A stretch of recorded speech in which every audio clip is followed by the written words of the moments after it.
Thank you so much for having me. It's good to be on the podcast with you and great work you're doing. My name is Javnyuy Joybert. I am from Cameroon and based in Cameroon.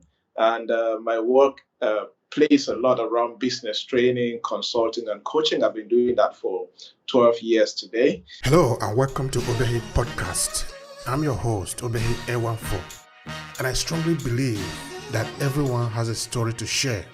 Now let's get started into this episode.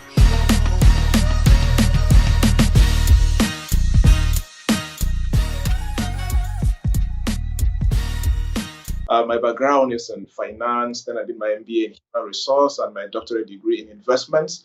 And I have been doing this business training and consulting across 20 countries and counting. And my passion is just to see how do we build more productive and profitable institutions and help entrepreneurs and business leaders to achieve more and just put their heart out there in what they do.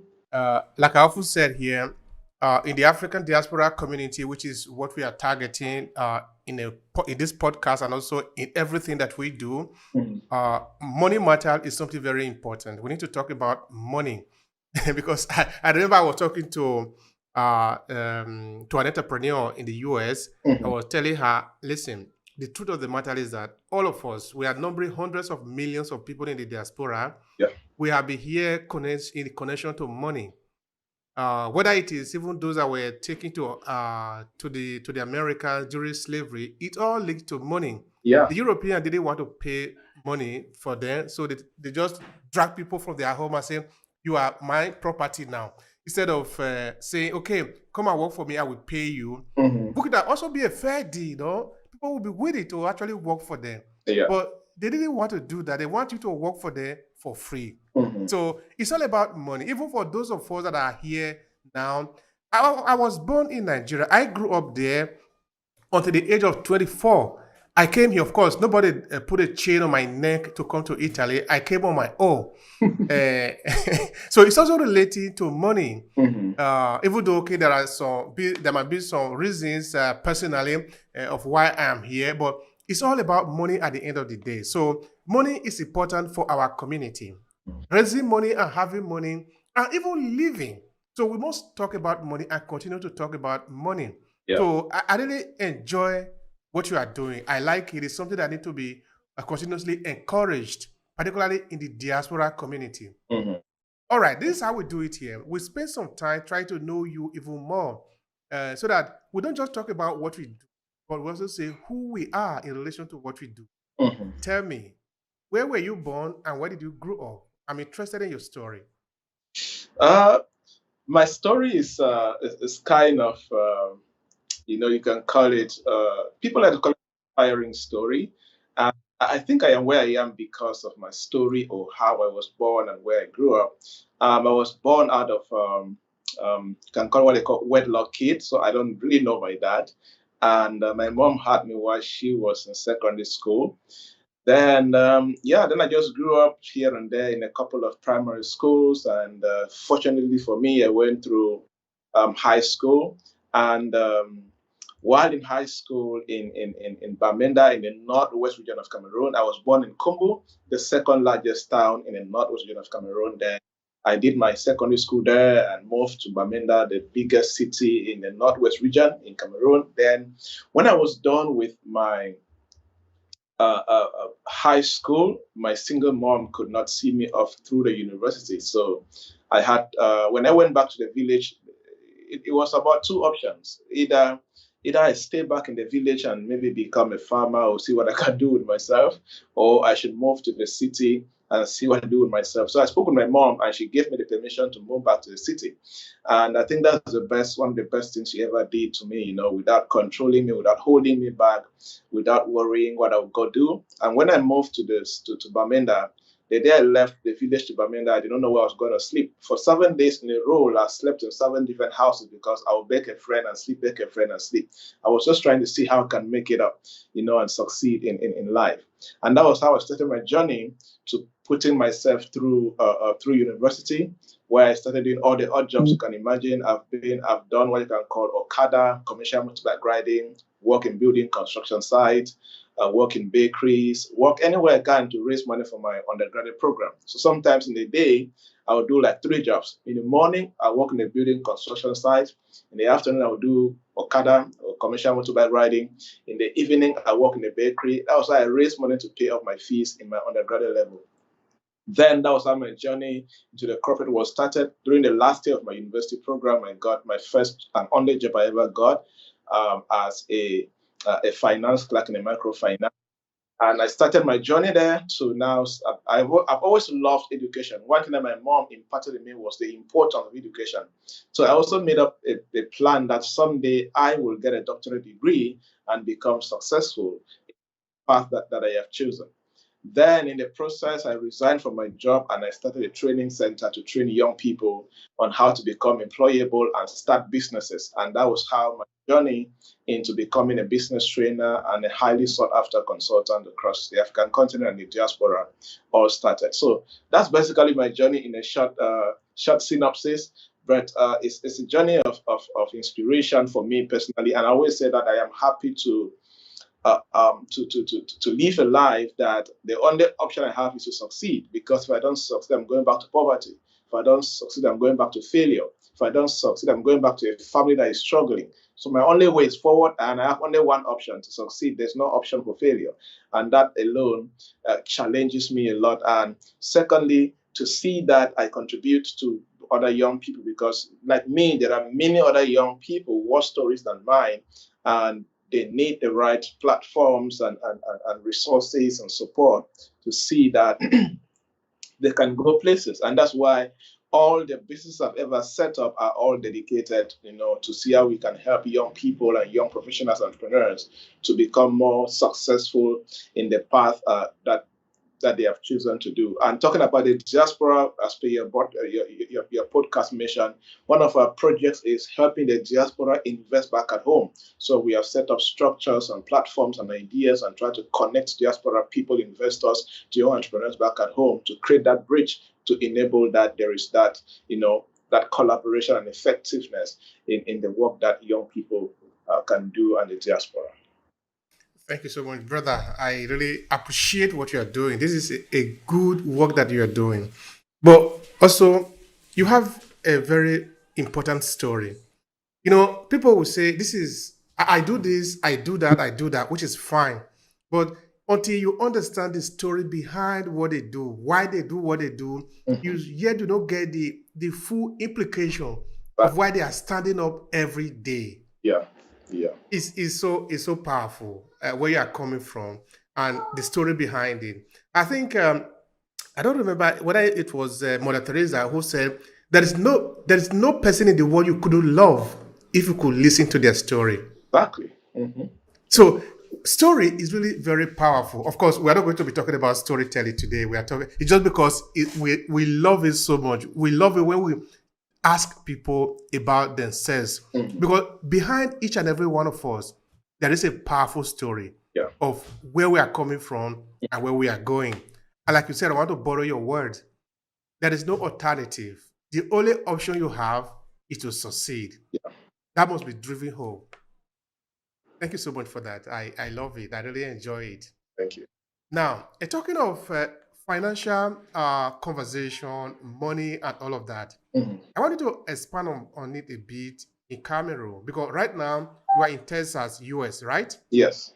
Okay. Now, in Cameroon, tell me a bit about the platform that you have there related to income generation, money matter, or the idea related to how to generate money. All right, I'm asking this question because, you see, in Africa, all across Africa, the idea of mindset is almost natural for us. We must understand that this idea of self-sustenance, self-sufficiency is not new to us at all. It's just that we need to repackage it so that people understand that it has been part of us all along. So help me understand that within the area that you are working in, what structure is available there to sort of repackage this old idea and repropose it to young people in Cameroon and, of course, in other part of Africa? Yeah.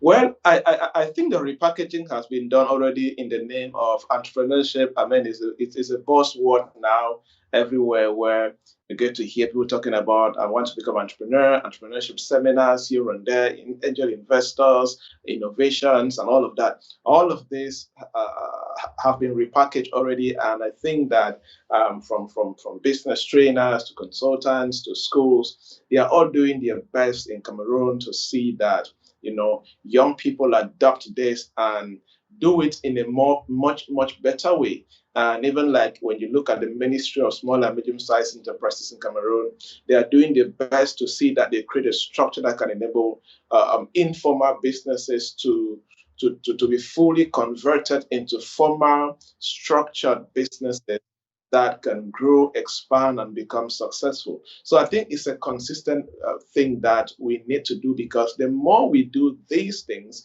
we will be able to contribute to creating a strong economy that can provide employment to more people. There are so many people that are doing incredible stuff, but in an informal way or in a way that cannot scale, cannot grow, and cannot create the needed impact in the community. Almost in every sector across Cameroon, and the same like any other African country, I've had the privilege to travel and do business in more than 15 African countries, and it's almost like the same thing. Sometimes you go to some countries, it's like you're still in your own country. So, but that those structures, those platforms, those initiatives that can enable SMEs and informal businesses to convert and effectively become scalable, productive, sustainable businesses become very important. And that's why, like in our center, which is the first initiative I ever created, called the Center for Entrepreneurship, Leadership and Business Management Development, is fully dedicated since 2012 to provide the technical resources, to provide the structures, to provide the coaching and everything that an entrepreneur needs in order to become self-sustainable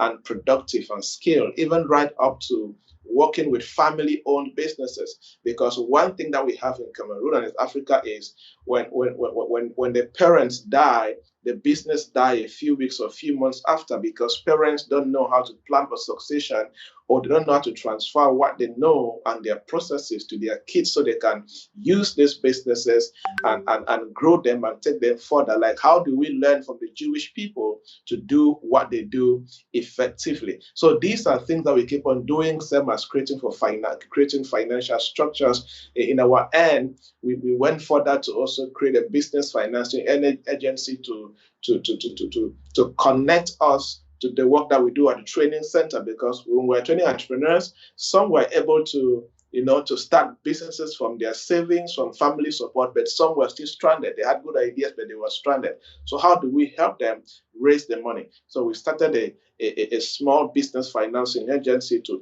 do this. We also went further to now start signing partnerships with financial institutions like banks and microfinance institutions to tell them that, hey, we have a pool of entrepreneurs that we have trained. We know them, we can do due diligence, we can link you guys together, you guys work together and see how to create a financing structure for them.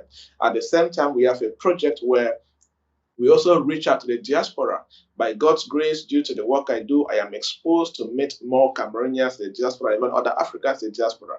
So we also create a structure where, how do we link startup entrepreneurs in Cameroon and other African countries to people in the diaspora who can be able to invest or even just support in the form of grants?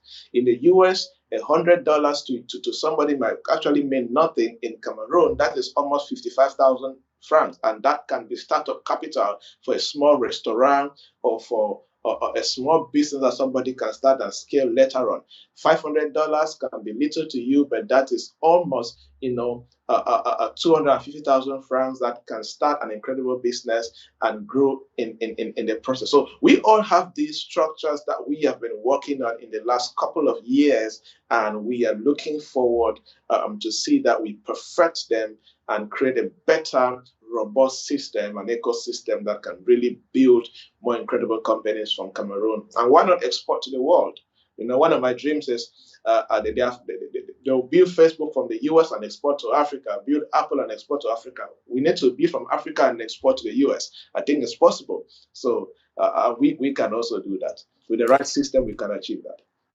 Thank you so much. We'll talk more about this. I like the conversation. In the beginning, we said we're going to spend 30 minutes. I think 30 minutes cannot do it. But anyway, we are here. We are here because I love the conversation. All that have to do with income, with money, because we love it. We use this. It's so important for us. There is no reason why we should not be talking about it. There is something I didn't ask you, which is how you got to US, your destination US. You are originally from Cameroon, but right now you are in the US. So, which means you are part of the African diaspora. Well, yeah, I'm kind of a diaspora due to my work. I get to travel a lot, so my work brought me here in the U.S. Not like I've been living in the U.S. I've always been based in Cameroon, live in Cameroon. I come to the U.S. and I go back, but I'm always around here to see the work that we get to do with different agencies and individuals and companies here and there. Yes, and we do a lot. One of the reasons that this particular time is to also build a strong, robust network with Cameroonians who are here in the diaspora in the area, that we can create a more structured partnership as far as the work can do back at home is concerned. Because trust me, for Africa to really emerge, we need a strong relationship structure with the diaspora. To the extent, sometimes I was just thinking to myself, I said, if I were appointed a president today, one of the ministries I would create would be the minister in charge of building diaspora relationships, because Cameroonians in the diaspora have the technical knowledge and they have the money. And if they can be able to export the technical knowledge and the money back at home in a structured way, we would do a lot. Right now, more than 99% of the money that diaspora send back at home is for consumption purposes only. The highest that they can do is to buy lands and build houses. But that is good. But that cannot create a ripple effect to that extent. Now, imagine a diaspora person who can decide and start focusing a lot on, creating well-structured businesses using their experience and their money to do that. So that's where I am looking at as far as the role that we can play, not just in Cameroon, but all African countries. All African countries have people in Europe and the United States, Canada, almost everywhere, Dubai, Singapore, you can count in Australia. And I think this is enormous resource, both technically and financially, that can create incredible transformation back at home. If there is the right structure and system back at home that can accommodate this and enable the platform where these things can grow and become better. This thing can grow. And in the course of your explanation, you did make use of the word a number of times, and it's structure. I want you to explain to me, what do you mean by structure? What exactly are you referring to in the structure that can be put in place to work? Help me. Yeah, that's a very important question. And this question, I will talk about something that is a big challenge for many people in the diaspora. This has stopped many people investing back at home. I'm sure you have heard of stories of people in the diaspora sending money back at home for their family relatives to build houses. And when they go back, they see no house. The money was squandered into something else. I started this idea several years ago, about 8 years ago. There was somebody in the diaspora in China, I think. He used to send money on Christmas during the festive seasons for his younger brother to buy rice and stuff for the parents. And they would take the money and use just about 10% to buy the stuff for the parents and allow the parents to suffer and take the rest of the money and spend. So he started now giving the money to me. He will send about $1,000 to me. And the whole purpose is take the money, buy stuff for my parents, buy stuff for my aunties and uncle. He stops trusting the younger brothers. Now, this is as basic as family matters, and there's no place for trust. So the lack of honesty, integrity, and then the poor structures in terms of legal systems or strong systems that can hold Africans accountable for their actions is not really helping the diaspora in any way. And also for the diaspora to have a system that when they send money home, they know, the people who take the money will make good use of it is not there. And that's why it is now different, where when you send money to us, for example, as a company, we can sign a contract with you. We can sign a legal contract with you on how we're going to use your money and achieve, maybe build your house for you, work with contractors to build your house for you. It's our responsibility. That way, you know that you have not given money to somebody you cannot hold accountable, like a family member, money to somebody that you can hold accountable, and there's a structure, there's a system that you can follow to ensure that happens. Same goes for business. I know many people that I was talking with a client one time. Before he met me, he had sent over almost 300 in Cameroon for a business. And the day that he was coming to do, after about 4 years, that business does not have up to $5,000 in the bank account as profit. Just imagine that. Why? And when I went into the business, I saw so many family members in the business. No capital is not there. Business is not functioning. No profit. Everything is just there. So if the structure that can enable people in the diaspora to invest back at home effectively and also track their investments and see results, it will greatly help a lot of people to invest back at home. So, and I also think that there's a role for the private sector, like creating private structures like ours to do more. But also, I think that if the government can create an investment agency dedicated purely to assist in the diaspora to invest back at home, like from basic things like company creation, making sure that they go to the right legal systems and all of that, minimize or reduce all chances of embezzlement and tax corruption and all of that, is going to play a big role to contribute to the setup of companies back at home and, of course, enlarge the economy. Thank you so much for that. You are actually touching a point that is very important for many Africans in the diaspora, because this is what is happening in most of the cases all across, no? In that sometimes it is not clear whether when you cross over, those at home think that you become stupid. So when they want to do you want to do something that probably should have cost maybe $10, they tell you that it is $25. Yeah. Of course, sometimes you don't have the way of verifying it. In many occasions, there are ways to verify it, but why is it like that? So the question really is, where did it come from? This idea that we should not trust ourselves, not that we are not able. I think that apart from the wrong culture, or let me say wrong upbringing and lack of personal ethics and personal core values, and people just make it up their mind to be trustworthy and live a life of integrity, I also think that the lack of legal systems in most African countries is so easy to bribe the legal system. It's so easy to bribe off a policeman. It's so easy to bribe off the court, the judge, a lawyer, and all of that. In most African countries, we have strong men and women. We don't have strong institutions. We don't have strong systems. So there are people above the law. Anybody in Africa, as long as you have the money, can become above the law. That now gives that somebody will eat your money or waste your money, and they know inside in them they know there's nothing you can do. If you take them to the court, they can use your money and still bribe off the lawyer, and there's nothing you will do, or bribe off the judge. There's nothing actually you will do. They say. So as long as we have systems that people are stronger than those systems, or money is more valuable than those systems, we'll keep having issues like this. So one of the things that will also liberate Africa is when we get to the place where we have strong institutions instead of strong men. Then it's going to help us a lot. That is a powerful word there. At one time, I was saying, I don't know if it were an article that I've written, or it was not a book, certainly, that in Africa, we no longer need strong men.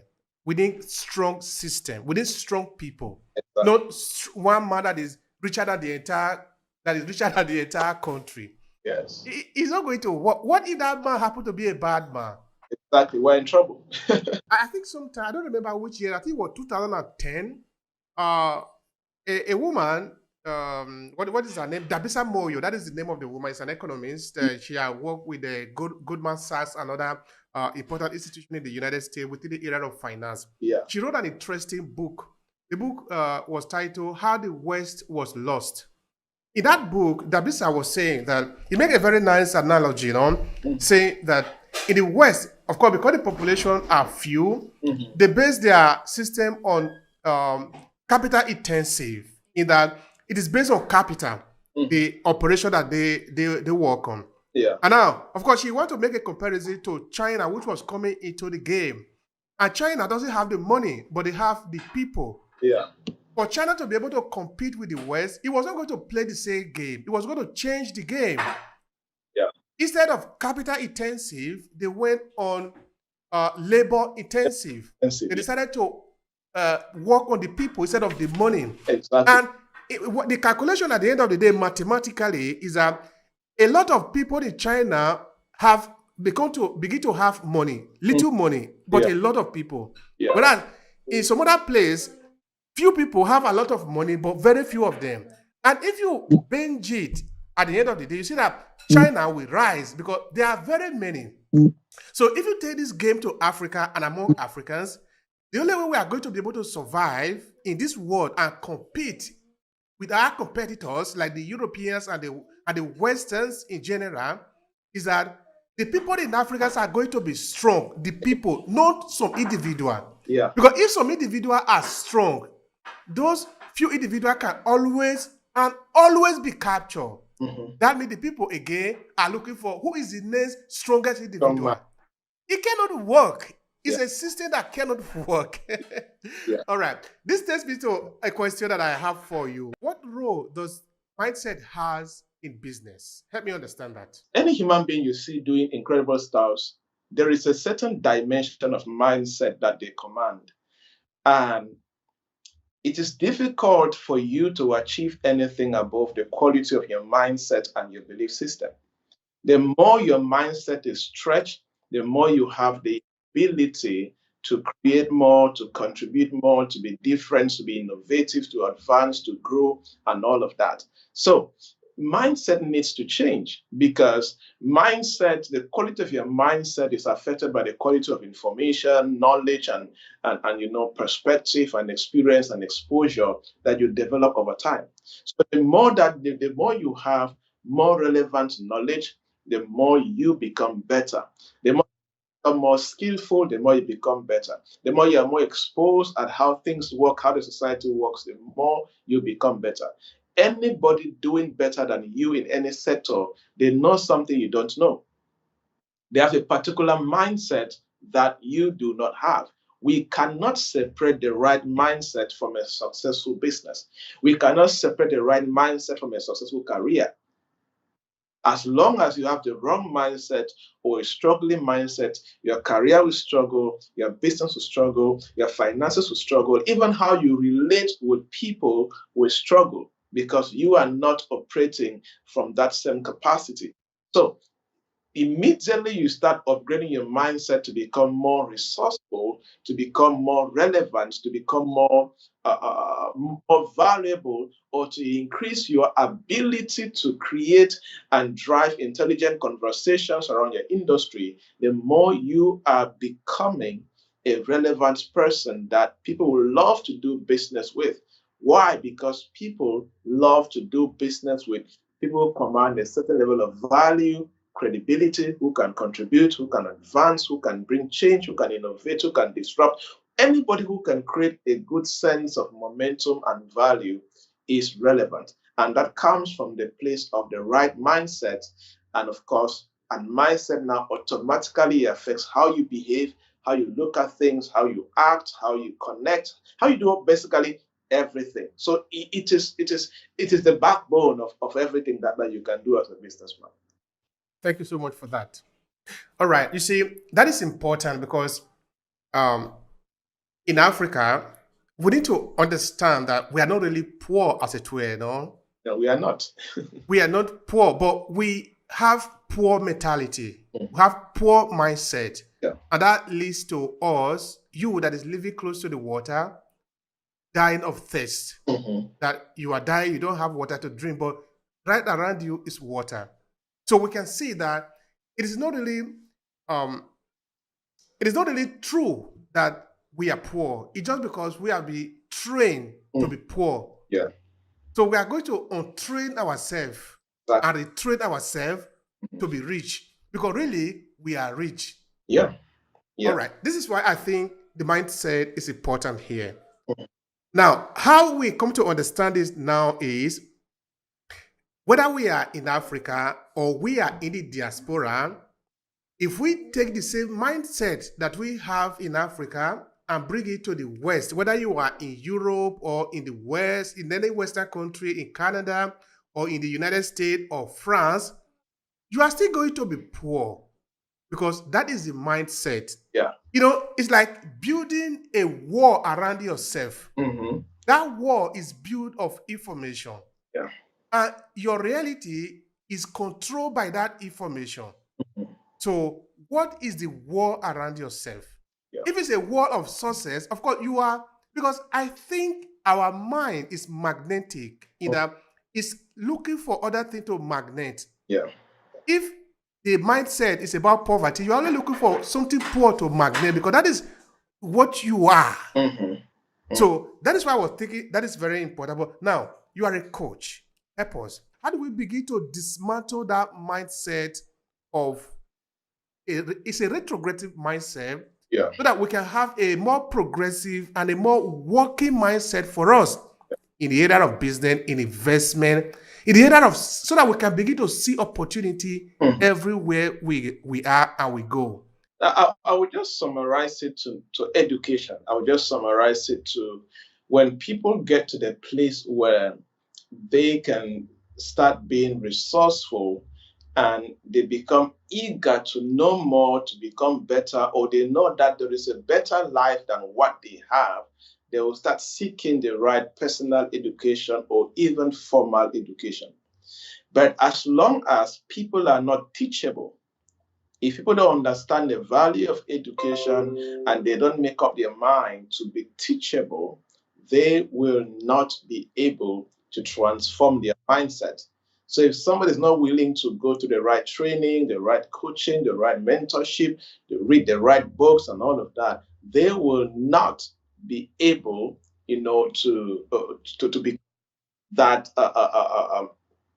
how do I say that successful? Like I always say something. Personally, for me, I've never had the luxury of like since my undergraduate program to my TBA doctorate degree in business administration.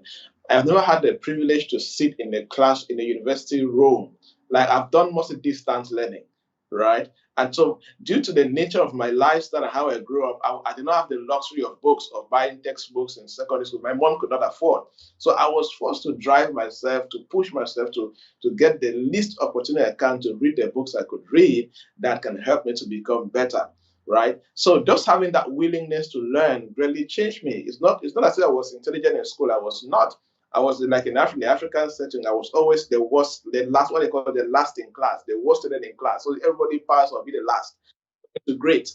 But just pushing that, just having that mindset and that desire to become better and to acquire the right skills and grow and perform better is very important. That's why I believe that one of the most relevant attitudes or spirit that we need to have is the teaching spirit.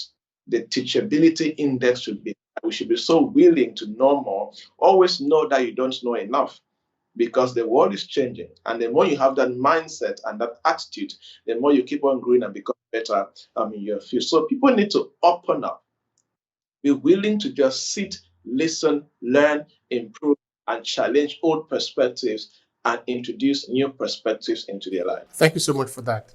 All right, now tell us about your business in a nutshell. For people that are listening to us now, they want to benefit more from what you do. Yeah. This is the time to do that. Tell them, how can they reach out to you and what can they benefit by connecting with you? Yes, by connecting with me, our work with my business, I have a structured business with a team of employees so that we work together. Our business vertically is a lot into business training and consulting. So if you're thinking of starting a business, especially you're in the diaspora in Cameroonian, especially whatever the guys in Liberia, Kenya, Nigeria, and so on, we can find a way to make that work. So we can help you start a business, expand a business. Even you're in the US, you're in UAE, you're in Europe, you want to start a business, we have the experience to know about the economy and to provide all the advice that you need that can enable you to start your business the right way and, of course, expand the right way, from investment advisory to even digital transformation.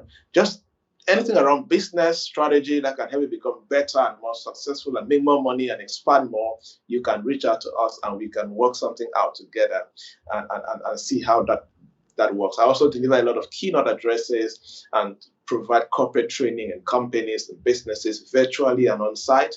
If you're looking at doing that, you have a conference coming up and you need a keynote speaker around any of these areas we have spoken about in the podcast and more, you can always get to me to do that. So you can get to javnyuyjoybert.com, just my two names, javnyuyjoybert.com.